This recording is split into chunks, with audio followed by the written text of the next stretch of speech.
नमस्कार मित्रांनो, ऑटोप कुशलमध्ये आपलं स्वागत आहे. आज मार्केट थोडंसं साईडवेज दिसत आहे मला.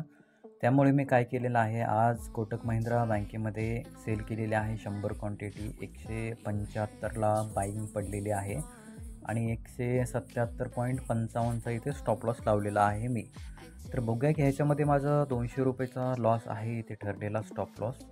आणि डाऊनसाईडला जरी ते विचार केला तर या ठिकाणी बघताय जो सपोर्ट घेतलेला आहे 1774चा तो ब्रेक झाल्यानंतर एक छोटीशी स्पाईक येऊ शकते.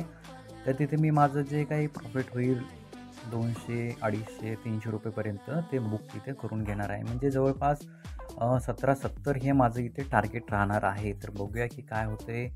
इथे जर आपल्याला टार्गेट भेटलं तर ठीक आहे, किंवा इथे आपला स्टॉप लॉस देखील जाऊ शकतो. बघता तुम्ही मार्केट आपली जी बाईंग प्राईस आहे तिथेच मित्रांनो इथे वर खाली होत आहे.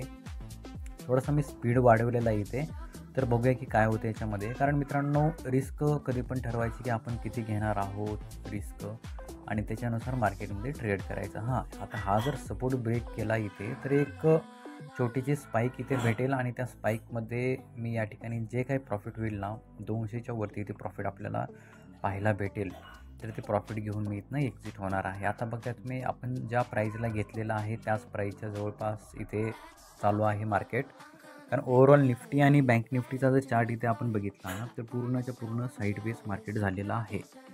तर त्यामुळे मी काय केलं आज की चला बघूया की म्हटलं आपण आज स्टॉकमध्ये करूया, थोडेसे प्रॉफिट होईल छोटंसं तरी पण व्यवस्थित करूया. त्यासाठी आज स्टॉकमध्ये मी इथे ट्रेड केलेला आहे. तर बघूया ह्याच्यामध्ये आपलं 1:1 हे स्टॉप लॉस आहे आणि 1:2 जवळपास 1.5 वगैरे इथे आपण टार्गेट इथे घ्यायचा प्रयत्न करूया.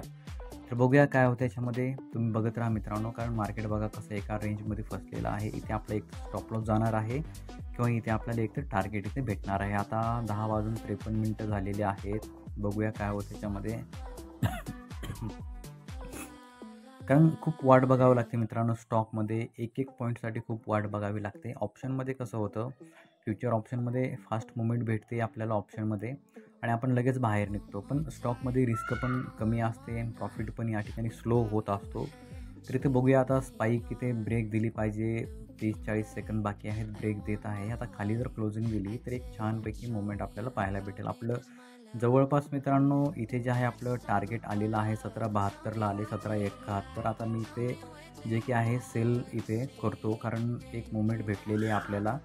आणि आता आपण बघूया की सेल झालेला आहे जवळपास 1771ला काहीतरी सेल झालेला आहे हा स्टॉक.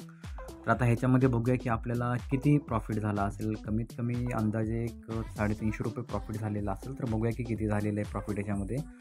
तर ह्याच्यामध्ये मित्रांनो आपल्याला 425 म्हणजे 350 प्रॉफिट पकडून चालायचं, ब्रोकरेज वगैरे सोडून. बघता तुम्ही 1775ला बाईंग केले आणि 1771ला बाय आणि 1775ला सेल केलेलं आहे.